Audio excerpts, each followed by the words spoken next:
हरे कृष्णा। नवरात्रि के अंत में मनाया जाने वाला दशहरा का उत्सव अच्छाई की बुराई के ऊपर विजय को दर्शाता है। इस दिन भगवान राम ने रावण का अंत करके पूरे जगत को उस आतताई राजा से मुक्त करवाया था। क्योंकि यह त्योहार रावण की मृत्यु को दर्शाता है, इसलिए सर्वप्रथम हम उसके बारे में जानेंगे। रावण और उसका भाई कुंभकर्ण अपने पिछले जन्म में जय और विजय थे, जो असल में भगवान कृष्ण के भक्त हैं और वैकुंठ के द्वारपाल हैं। एक दिन ब्रह्मा जी के पुत्र चतुष्कुमार वैकुंठ की ओर जाते हैं। उस समय जय और विजय उन्हें वहीं पर रोक देते हैं और प्रवेश नहीं करने देते।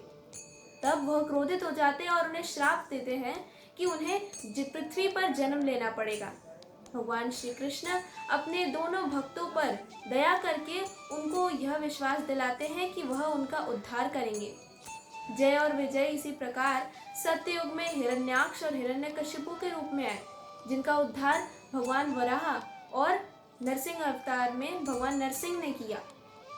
द्वापर युग में वही शिशुपाल और दंतवक्र के रूप में आते हैं और त्रेता युग में यही रावण और कुंभकर्ण के रूप में आते हैं, जिनका आगे जाकर भगवान राम वध करके उद्धार करते हैं। अपने पिता दशरथ महाराज का वचन रखने के लिए भगवान राम, लक्ष्मण और सीता माता 14 वर्ष वनवास चले जाते हैं। इस दौरान वह कई महर्षियों से मिलते हैं और कई राक्षसों का भी अंत करते हैं।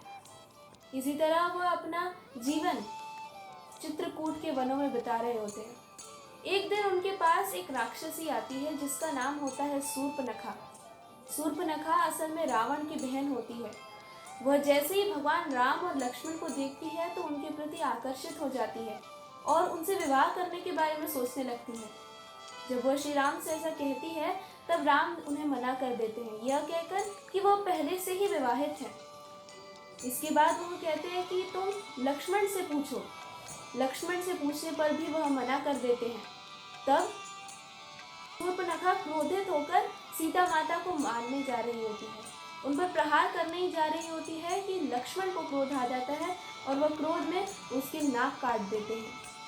वह गुस्से से अपने भाई के पास जाती है और विस्तार से उन्हें पूरी बात बताती है। इसके बाद रावण माता सीता का अपहरण कर लेता है। भगवान राम किसी साधारण मनुष्य जैसे ही विलाप करते हैं और वानर सेना से दोस्ती करते हैं। इसके बाद वह लंका को पार करने जाते हैं और इस दौरान रावण की तरफ से विभीषण, जो भगवान राम के परम भक्त थे, वह भी उनकी सहायता करते हैं। जब रावण और राम जी का युद्ध हो रहा था उस समय भगवान राम जितने भी बाण रावण को मार रहे थे, परंतु रावण की मृत्यु नहीं हो रही थी। इस वक्त विभीषण उन्हें बताते हैं कि वह अपना बाण उसकी नाभि पर मारे, तभी उसकी मृत्यु होगी।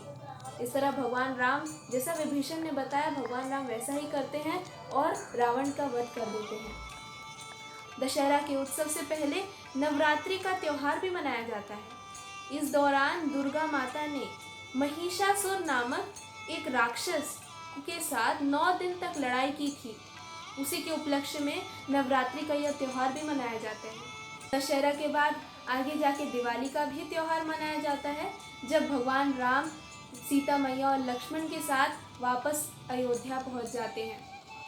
शास्त्रों में यह भी बताया जाता है कि असल में जिस सीता माता का अपहरण रावण ने किया था वह असली सीता माता थी ही नहीं, वह माया सीता थी। इससे पहले कि सीता माता का अपहरण होता, भगवान राम को पहले ही पता चल गया था कि ऐसा होने वाला है। तो वह एक दिन सीता माता को अपनी कुटिया में लाते हैं और अग्निदेव से प्रार्थना करते हैं। तब अग्निदेव वहाँ पे प्रकट होते हैं और सीता माता अग्निदेव के साथ चली जाती हैं और उनकी जगह माया देवी सीता माता के रूप में वहाँ पर आ जाती हैं। और इसके बाद रावण सीता माता का अपहरण करता है और भगवान राम रावण का वध करके सीता माता को वापस लाते हैं। इसीलिए अंत में वह सीता माता को अग्नि परीक्षा भी दिलाते हैं। इसीलिए अग्नि परीक्षा के उपरांत जो सीता माता बाहर आती हैं वह असल में असली सीता माता होती है। यह त्योहार अच्छाई की बुराई के ऊपर विजय को दर्शाता है और हमें यह भी याद दिलाता है कि बुराई चाहे कितनी भी बड़ी हो, वह कभी भी अच्छाई से ऊपर नहीं जा सकती और हमेशा अच्छाई बुराई पर विजय प्राप्त करेगी ही। एक बार आप सभी को दशहरा की बहुत बहुत हार्दिक शुभकामनाएं। हरे कृष्णा।